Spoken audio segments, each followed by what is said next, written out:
probably this upcoming week, at the end of this week, we'll work for Denny O'Brien. Representative Sabatino spoke about redistricting, and we just found out a couple of hours ago that the Supreme Court of Pennsylvania nixed the redistricting plan that was passed by the redistricting commission. So the folks who live in Denny's district are still in the 169th district, and we're hoping will be for at least the next 2 years.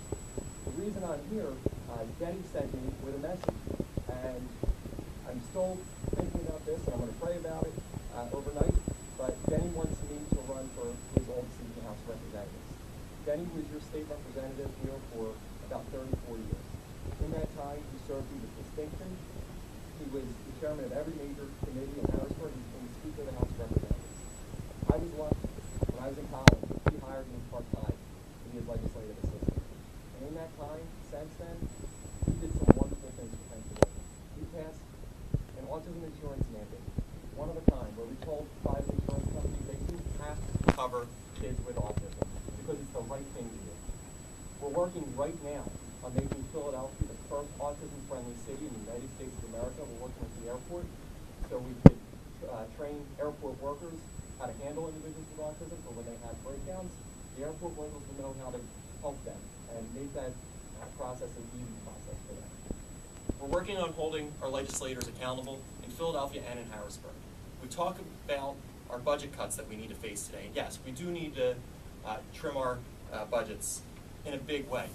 However, we have to be careful with what we trim. If you cut education, that's a crime bill, ladies and gentlemen.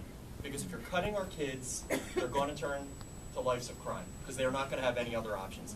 We need to give our kids the tools that they need to make it through the education system, to get the jobs that they need, to be productive members of society so that they can live in home circle the way all of you have been able to do. We need to crack down on crime. We're already setting the records in Philadelphia for homicides, and we're only in January. We need to have stiffer penalties for anybody who commits a heinous crime in the city of Philadelphia and in the Commonwealth of Pennsylvania. Finally, in one of Denny's last acts as the state representative, he used his position as chairman of the Children and Youth Committee to hold hearings about victims of child sexual abuse.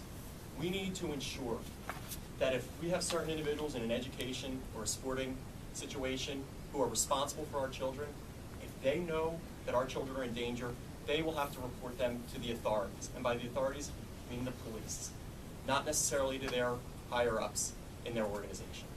We have a lot of work to do, ladies and gentlemen, and I promise you that if I do make this decision to run to be your state representative, I'm going to represent you the same way that Denny O'Brien did for the past 30 years, because it's the only way I know how to represent you. Because my only job for a politician was only for Denny O'Brien. And you all know the distinction that he has when he was serving you as your state representative and now as your city council member. Finally, I'm going to fight like heck to keep the same office that he's had for over 20 years on Academy Road. I'm going to beg the staff to come back. Hopefully they will. And we're going to maintain the level of constituent services that Denny has provided in such a big way over the past 30-some years. So as I move forward in this journey, I'm going to hope I have your support. I'm going to hope I have your advice. And you could guide me and tell me what the issues are that matter to you. Because I only know so much. And you all are the feet on the ground. You're the folks who live in the district, the people who I'm going to try and represent if I make this decision.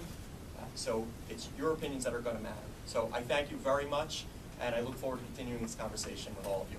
Thank you.